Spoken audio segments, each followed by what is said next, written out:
Europa en el siglo XIV era un lugar de grandes contrastes. Las ciudades estaban en pleno crecimiento, gracias al comercio floreciente y a la mejora de las técnicas agrícolas. Las ferias y los mercados atraían a comerciantes de todo el continente, creando una red de rutas comerciales cada vez más extensa. Sin embargo, este auge también trajo consigo superpoblación en las ciudades, donde la higiene era casi inexistente. Se dice que en algunas calles de París, las personas arrojaban los desechos por las ventanas, y en Londres, los ríos se convertían en cloacas a cielo abierto. El comercio entre Europa y Asia, a través de la ruta de la seda, no solo traía especias, sedas y tesoros exóticos, también transportaba algo más siniestro. Por cada barco cargado de riqueza, también llegaban ratas y pulgas, portadoras de un enemigo invisible. Este contexto de ciudades abarrotadas y rutas comerciales activas fue el terreno perfecto para lo que estaba a punto de suceder.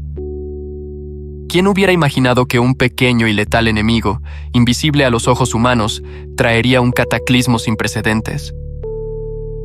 Las personas continuaban con sus vidas, sin saber que un visitante oscuro, al que más tarde llamarían la Muerte Negra, se aproximaba lentamente.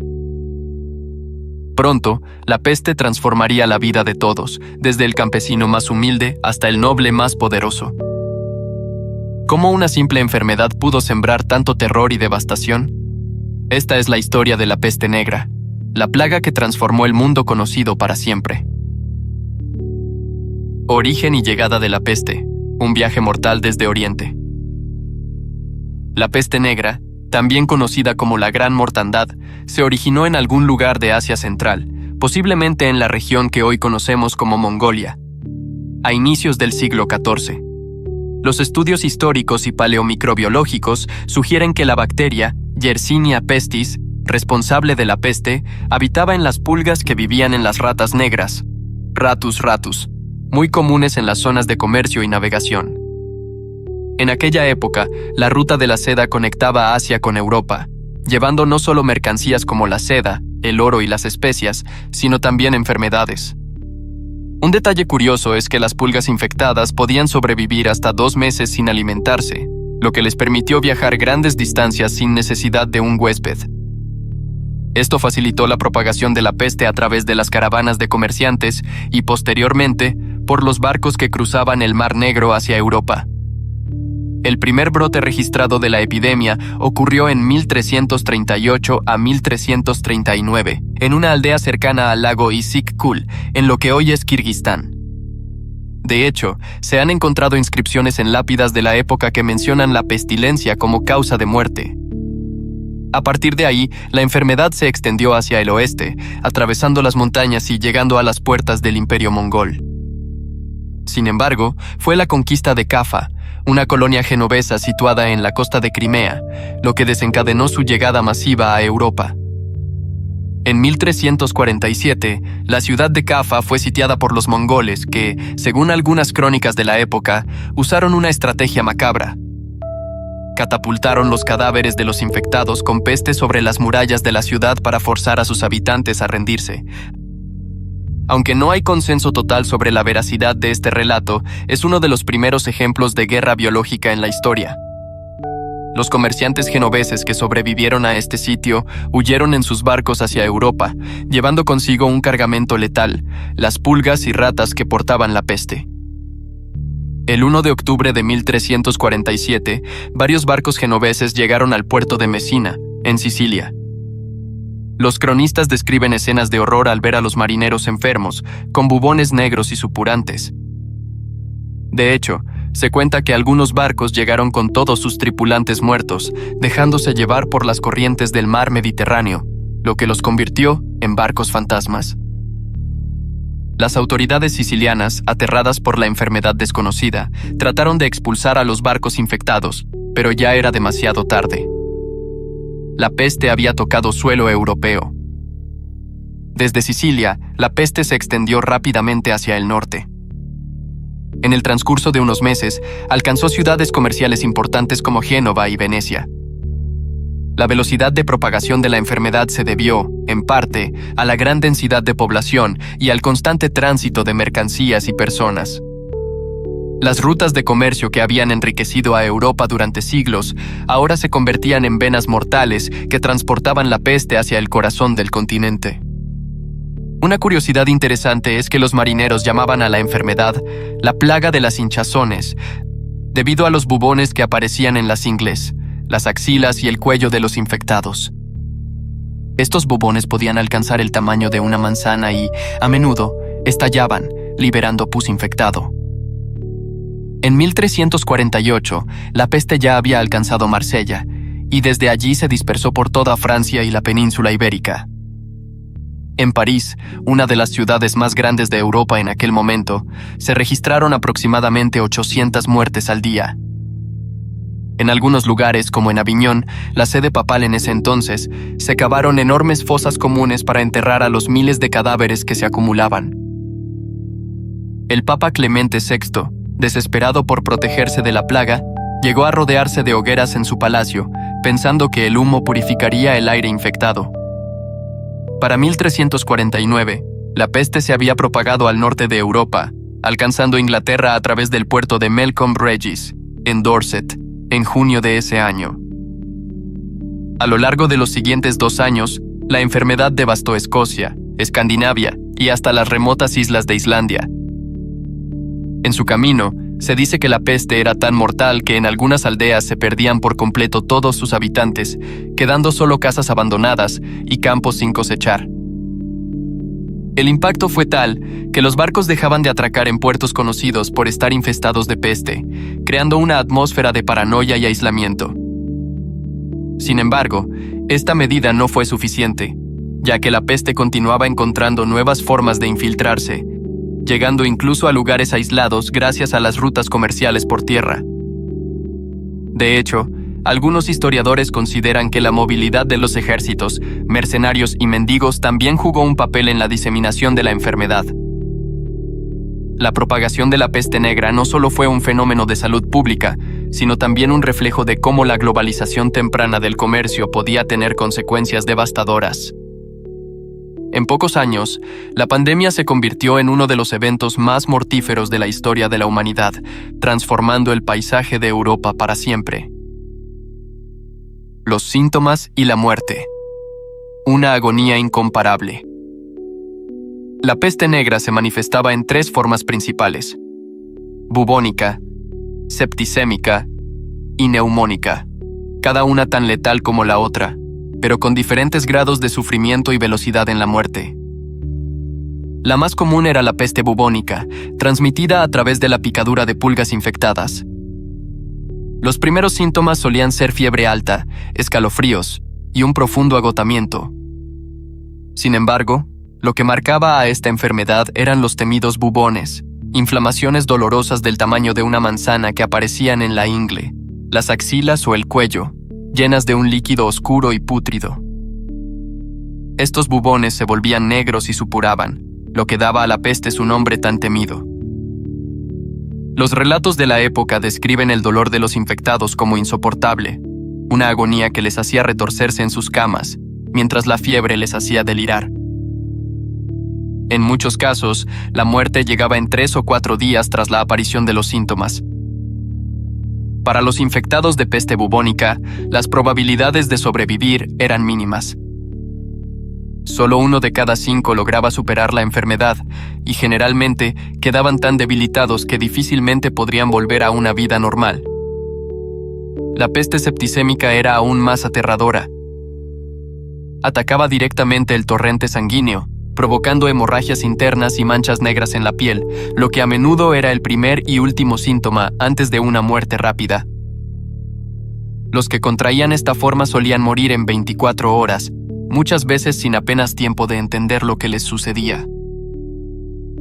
A la enfermedad también se le atribuía un aliento fétido, lo que hacía que incluso los enfermos conscientes fueran evitados por sus propias familias, sumidos en la más absoluta soledad en sus últimos momentos.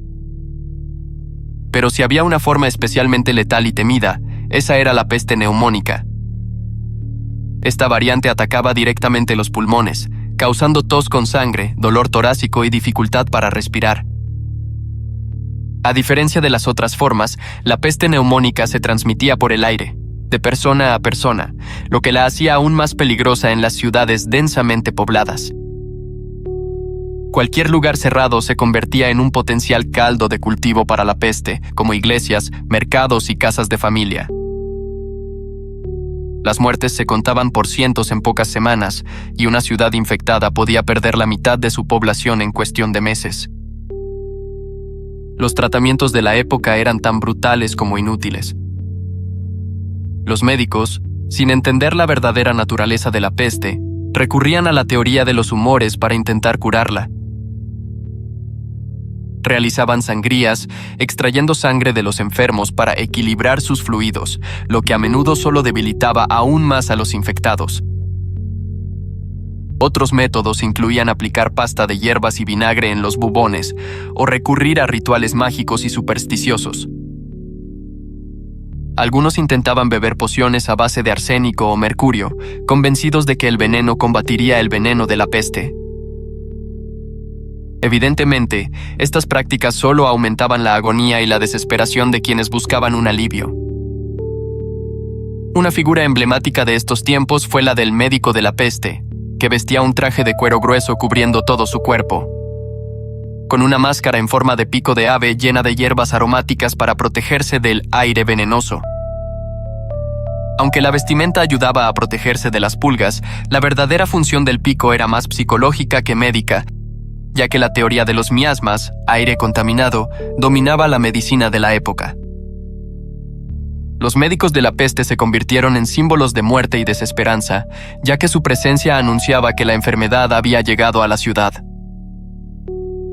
A medida que la enfermedad avanzaba y los remedios tradicionales demostraban ser inútiles, el miedo crecía.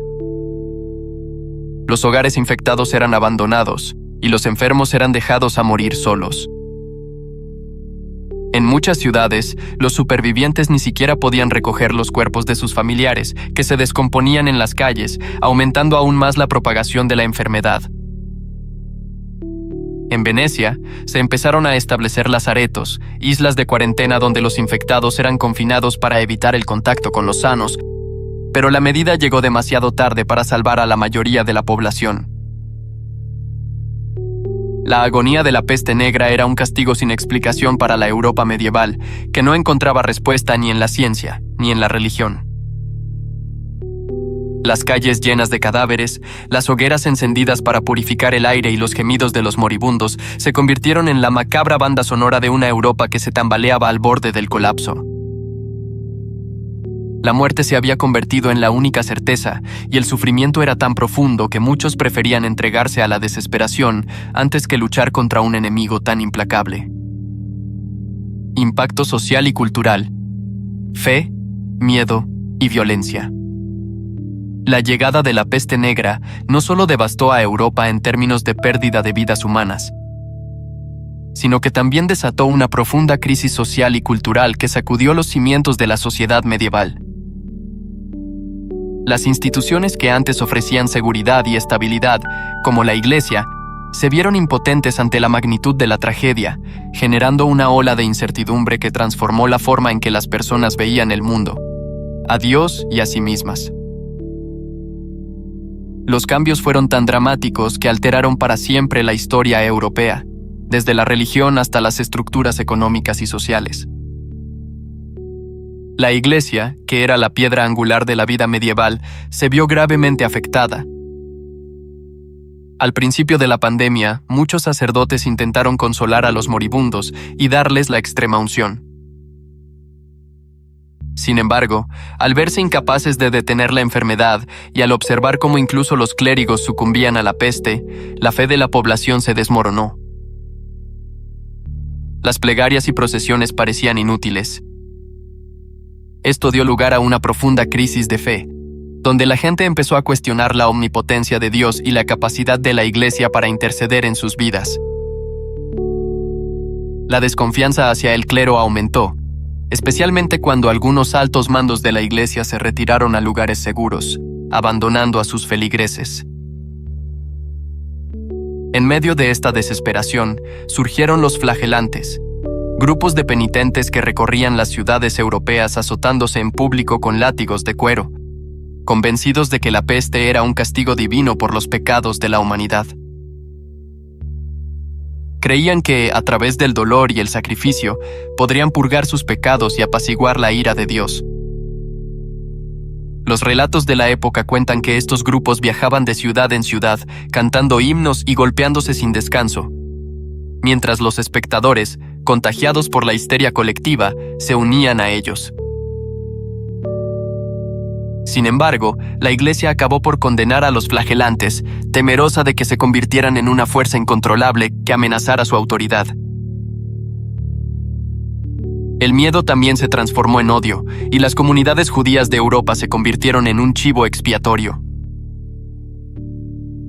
En medio de la confusión, surgieron rumores de que los judíos habían envenenado los pozos de agua para propagar la peste. Aunque las autoridades en algunos lugares intentaron frenar estas acusaciones, la histeria popular fue más fuerte. En ciudades como Estrasburgo y Basilea, se llevaron a cabo brutales pogromos donde comunidades judías enteras fueron asesinadas o expulsadas. Los testimonios de la época relatan cómo miles de personas eran quemadas vivas en hogueras masivas. Muchos judíos, al ver que no había escapatoria, se suicidaban en masa para evitar un destino aún más cruel. La plaga también trastocó la estructura económica y social.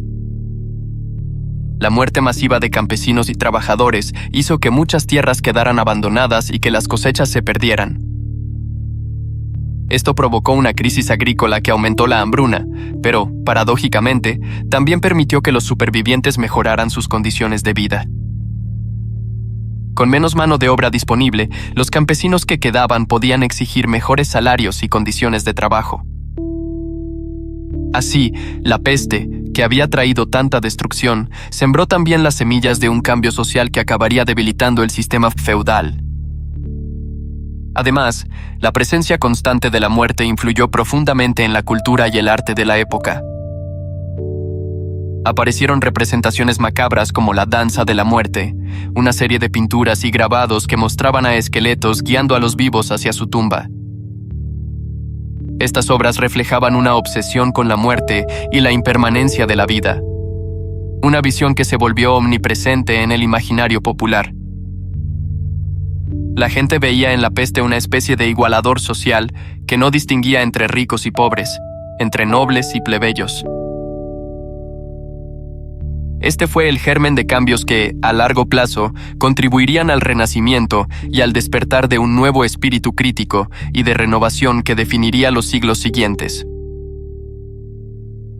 Uno de los legados más importantes de la peste negra fue la creación de las primeras medidas de salud pública. Aunque rudimentarias, las cuarentenas impuestas en lugares como Venecia y otros puertos europeos sentaron las bases de cómo enfrentamos las enfermedades contagiosas hasta el día de hoy. La palabra cuarentena proviene del término italiano 40 giorni, que hacía referencia a los 40 días de aislamiento que se imponían a los barcos antes de permitirles desembarcar. A partir de este evento, las ciudades comenzaron a entender la importancia de la higiene y el control de las epidemias, aunque faltaban siglos para descubrir la verdadera causa de la peste: la bacteria Yersinia pestis. El impacto de la peste sobre la economía y la sociedad europea fue profundo y duradero. La peste también nos dejó una lección sobre la capacidad de adaptación y resiliencia del ser humano. A pesar de la muerte y el sufrimiento, la humanidad encontró maneras de sobrevivir, adaptarse y, eventualmente, prosperar. La creatividad y la inventiva surgieron de la adversidad, desde los avances en las prácticas de salud pública hasta las transformaciones en la agricultura y la industria. La devastación trajo consigo un sentido de renovación y la convicción de que la vida, a pesar de su fragilidad, debía ser valorada y apreciada.